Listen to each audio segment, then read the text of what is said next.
Hey guys, it's your girl Nurse Channie, and I'm back with a new video. So today we're going to talk about the money, the money need to move. I'm from the DMV. I will turn anything into go-go, but we're going to talk about travel nurse pay. So, what's the big deal about travel nurse pay? Why do nurses leave their environment, their home, their family and friends to go travel to make money? I am going to let you know the real deal about travel nurse pay, and we're going to talk about travel nurse pay here in California, okay? So if you want to know about travel nurse pay and how you make money in California, keep on watching.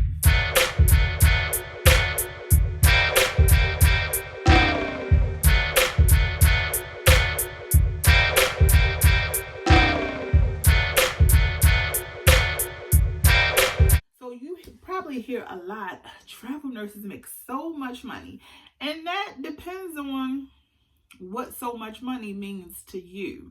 So for me, I have increased my income by becoming a travel nurse. It's probably the most money that I've made as a registered nurse.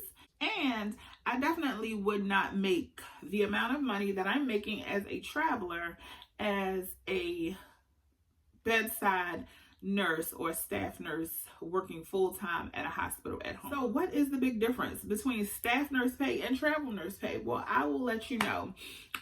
So the breakdown for travel nurse pay is a lot different than when you have a hourly rate for working for a hospital. That's just the gist of it. So as a traveler, you get to negotiate the terms of your contract. And so before I took this position where I am now, girl, I can't even believe I'm about to say this. It's crazy. But I turned down a job offer making $3,300 a week for a travel assignment, for doing the same thing that I'm doing right now, and I'm not making $3,300 a week. But I turned the position down for a number of reasons. It just didn't seem like a good fit for me. So I do want to say this. Money is not everything when it comes to a travel assignment. Like, you really got to take into account what you're going to be doing to make that money. And for me, although they were offering a nice weekly pay package, the job duties, I wasn't here for it. Like, they wanted me to be able to go sit in med-surg if OB wasn't busy. They wanted me to function as a clerk or a secretary if OB wasn't busy. And not that I'm above secretarial work or clerical work. I am above med-surg because I don't know nothing about it. But I don't want to sit for patients. But, you know, it just didn't seem appealing to me. So although the money was going to be good, I was like, I know that I don't want to be a sitter. I don't want to be a high-paid sitter or a high-paid clerical person. No, it just wasn't a good fit. Oh, and plus, for that position, the hours were a little bit different. So they wanted someone to work 2 12-hour shifts and 2 8-hour shifts on nights. So basically my whole week would have been taken up working, because when you work night shifts, the first night that you're off, say you do 3 in a row, the first night that you're off, you sleep all day. So it was just a no-go for me. So that's just a little sidebar about that position. I was offered for very good money, but I turned it down because it just wasn't a good fit for me. So how do we get paid as travel nurses? I'm going to do some math for y'all. I don't have another camera where I can pan down so you can see what I'm doing, but I'm going to let y'all see what I'm doing, okay? So let's just talk about the breakdown of travel nurse pay. So as a travel nurse, when you are going over your contract with your recruiter, you are going to be offered a pay package. So your pay package is going to be broken down into a few different things. So it's going to be broken down into what your hourly rate is for the hours that you're going to be working in the hospital. It's going to be broken down to identify meal per diems or a meal stipend. And then it's going to be further broken down into a housing stipend. So you got your base rate that you're going to be paid for the hours that you work. And you're going to have a meal allowance or meal stipend and a housing allowance or housing stipend. You may see it either allowance or stipend. Also in there, you may have a relocation or travel allowance, which I always ask for. And then you may have things like a rental car reimbursement like I have for this particular contract. So every contract is different. It depends on the location that you're going to. That's how your meals and your housing is determined. And it sometimes depends on your specialty as well.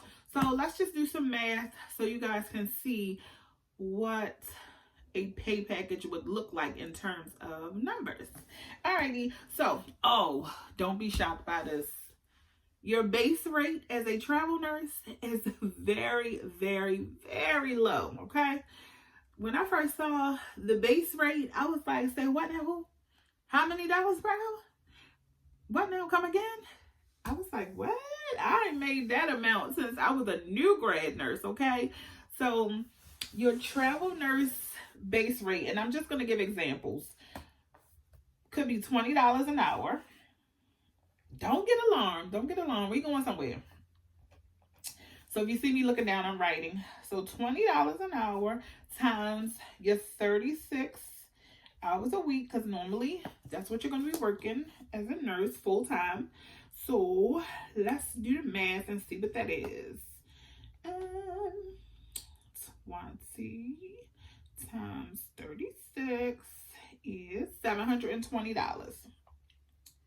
All right. So that's your base pay, $720. And oftentimes as a travel nurse, you are paid weekly. So in this scenario, we're going to go with, this is a weekly pay package. So $720 for the hours that you're going to work. See? And then for meals, and again, I'm just throwing these numbers out here. We'll make them even numbers. And this may not be typical. It depends. So we'll say you get $400 a week for meals. As a single person, you know you're not eating $400 worth of groceries by yourself, okay? So that's why I said we're going somewhere. Don't worry about that $20 an hour. And then for housing, let's say we are going to get $1,000 a week, okay? So you got your $720. Can y'all see that? Your $400 and your $1,000. Okay, so we're gonna add all those numbers up and see what figure we come up with. So $720 plus $400 plus $1,000. Oh, I did something wrong. $720 plus $400 plus $1,000. Okay, so that comes out to $2,120. So that is what you'll be earning every week. That's pretty bomb, right? $2,120. I don't know anywhere as a staff nurse at a hospital in my home state where I can make $2,120 a week. I haven't found it. If y'all know, let me know, because I'll come back home. But that's our figure. So the 400, hopefully y'all can see this. The 400 and the 1,000 are tax-free stipends. So you are not going to be taxed on these figures. This is going in your bank account. $1,400. That's yours. Tax-free, okay? The only portion of your paycheck that's going to be taxed is this $720. For a weekly check of $720, you're not going to be taxed that much. even at the lowest exemption rate, which I recommend because you don't want to get yourself into trouble. Now, that's a topic I'm not going to touch on because I'm not a tax professional. My best advice would be to go with what works for you and your household and your financial picture. Let's just tax this 720 at the 35% rate, which is probably on the higher end. All right. So that's 250 minus 720, and that's 468, okay? So after taxes, let's round it up to 470. Okay. So now we're going to take our 470 plus 400 plus 1,000. There you go. 1,870 per week is what you would be bringing home in this scenario. 1,870 per week. Bam. 1,870 per week. And most of the time there are 4 weeks in a month, so multiply that by 4. Sometimes it's 5, which is clutch when you get a 5th paycheck. That's so bomb. I always call those my bonus paychecks. So 1,870 times 4, that's 7. Oh shoot, software update. That's 7,480. So other things you may have to take into consideration is if you have to have medical taken out. That's another part that I forgot to mention about your pay package. Most travel nurse companies do offer health insurance for you and for your family, but if you decide to take it, there may be a fee associated. Every company is different, so you want to research that. If you need health insurance, that's something that you want to ask your recruiter about, and then that's something that you want to take into consideration when you're trying to figure out, is this contract or this pay package going to be the best pay package for me and my family? California knows how to party. No. All right, let me see what else we'll be doing. All right. So, what's the big deal about working in California? Why does everybody want to work in California? Like, what's the tea, sis? All right. So, California, I think the biggest difference in California pay is that after 8 hours of your shift, everything else is typically at an overtime rate. So if we take that same $20, that same $20 figure at 36 hours a week, $20, and then half of that is 10. All right, so your check is going to look like this. If we work in 36 hours, so that's 8, 8, and 8. So 24, the first 24 hours are going to be at your $20 an hour rate. And then the last 12 are going to be at your $30 an hour rate, because that's our time and a half, right? All right, and so that is 480 plus 360. My fingers are too fast. Is $840. And this is at a low ball number. But you see how there's a difference there. So the difference in working in California is after 8 hours, you roll over into an overtime rate. So just imagine if your base rate is $30 an hour times 24. That's 720.